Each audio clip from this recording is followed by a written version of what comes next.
Hello guys, welcome back. അപ്പോൾ ഇന്ന് bazooka release ചെയ്തിട്ടുണ്ട്.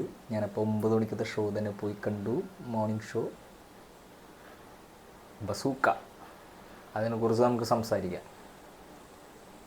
ഡീനോ ഡെന്നീസ് എന്നൊരു റൈറ്റർ മമ്മൂക്ക എടുത്ത് കഥ പറയാൻ വേണ്ടി ചെന്ന് കഴിഞ്ഞപ്പോൾ നീ തന്നെ ഈ കഥ ഡയറക്റ്റ് ചെയ്താൽ മതി എന്ന് മമ്മൂക്ക പറഞ്ഞതിൻ്റെ പുറമെ ഡയറക്ഷൻ സീറ്റിലേക്ക് വന്ന ഒരു തിരക്കഥാകൃത്തിൻ്റെ ജീവിതം മാറ്റിമറിച്ച സിനിമയെന്ന് പറയാം. ഈ സിനിമയെക്കുറിച്ച് പറയുകയാണെങ്കിൽ തന്നെ ഈ സിനിമയിൽ എനിക്ക് ഏറ്റവും ബെസ്റ്റ് പാർട്ട് എനിക്കിഷ്ടപ്പെട്ടത് ക്യാമറ. കാരണം ഓരോ ഷോട്ടുകളും ചെയ്തു വച്ചേക്കുന്ന രീതികൾ നല്ല രീതിയിൽ വർക്കായിട്ടുണ്ട്. കാരണം ഓരോ ഷോട്ടുകളും അത്ര ഡീറ്റെയിലിംഗ് ആയിട്ടാണ് ഈ സിനിമയിൽ എനിക്ക് ഫീൽ ചെയ്തത്. പിന്നെ കഥയെടുത്ത് പറയുകയാണെങ്കിൽ തന്നെ ഒരു ഗെയിം ബേസ്ഡ് ഗെയിം ജേണറിൽ പോകുന്ന ഒരു മൂവിയാണ്. കഥ തുടങ്ങുന്നത് തന്നെ ഒരു പെയിൻറ്റിങ്ങുമായി ബന്ധപ്പെട്ടാണ് കഥ തുടങ്ങുന്നത്. ഈ കഥ പോകുന്ന രീതി, ആ ജേണർ പോകുന്ന രീതി എന്ന് പറഞ്ഞു കഴിഞ്ഞാൽ മോഷണങ്ങൾ നടക്കുന്ന ടൈമിൽ പോലീസിനത് എത്തിപ്പെടാൻ പറ്റുന്നില്ല. ക്ലൂ കിട്ടുന്നുണ്ട്, പക്ഷേ മോഷണങ്ങളുടെ പുറയിൽ എത്തിപ്പെടാൻ പോലീസിന് പറ്റുന്നില്ല. പിന്നെ അതിൽ നമ്മുടെ മമ്മൂക്കയുടെ എൻട്രി വരുന്നുണ്ട്.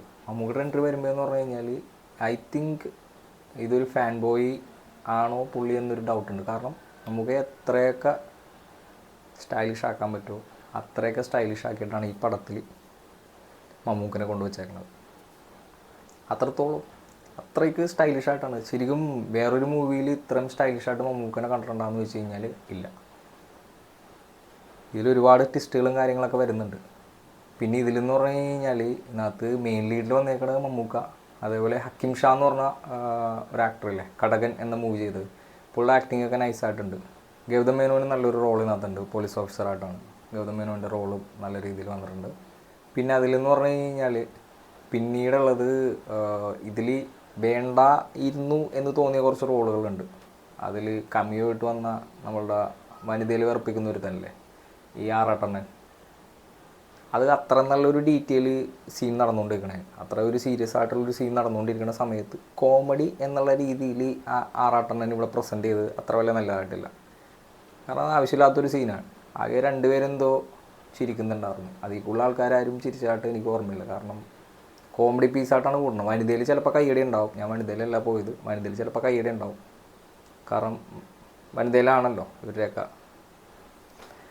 പിന്നെ അതിൽ ഷൈൻ ടോം ചാക്കോൻ്റെ സീൻ ഉണ്ടായിരുന്നതെന്ന് ചോദിച്ചു കഴിഞ്ഞാൽ രണ്ട് സീനിൽ ഷൈൻ ടോം ചാക്കോന് വന്നിട്ടുള്ളത്. അതുണ്ടായിരുന്നതെന്ന് ചോദിച്ചു കഴിഞ്ഞാൽ അതിൻ്റെ ആവശ്യം ഉണ്ടായിരുന്നില്ല എന്ന് തന്നെയാണ് എനിക്ക് തോന്നുന്നത്. കാരണം അതായിട്ട് ഒരു മാച്ചിങ് വരുന്നുണ്ടായിരുന്നില്ല. ഫസ്റ്റ് ഹാഫിൽ ആദ്യം ഭയങ്കര സ്പീഡിൽ പോയിട്ട് പിന്നീട് ഭയങ്കര സ്ലോ ആയതുപോലെയാണ് എനിക്കൊരു ഫീൽ കിട്ടിയത്.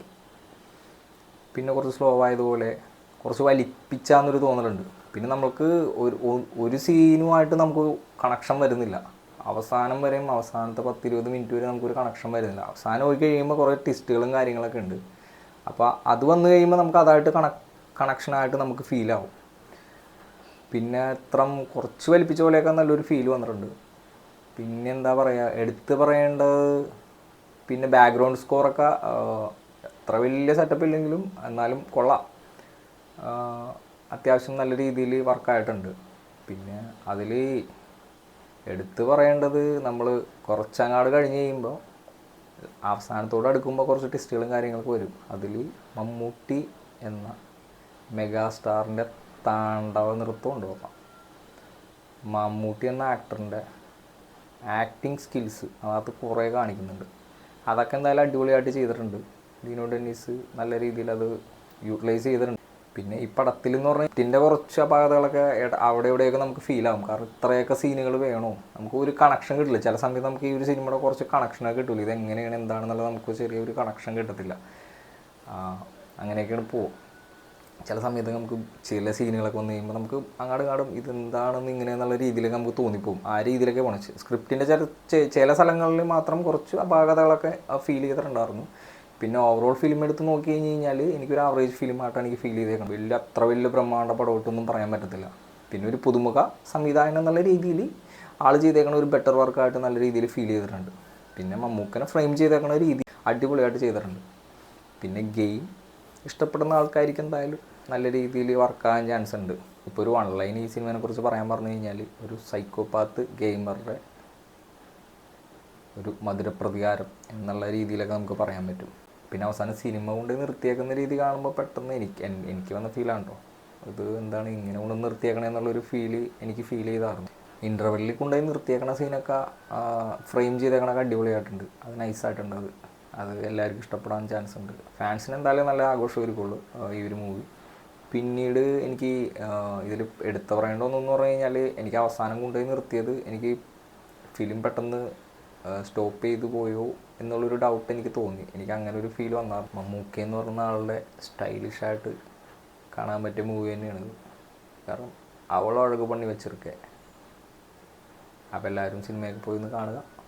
എല്ലാവരും എൻ്റെ അഭിപ്രായങ്ങൾ കമൻ്റായിട്ട് രേഖപ്പെടുത്തുക. അടുത്തൊരു വീഡിയോ ഇട്ട് കാണുന്നവരെ സൈനിങ് ഓഫ്.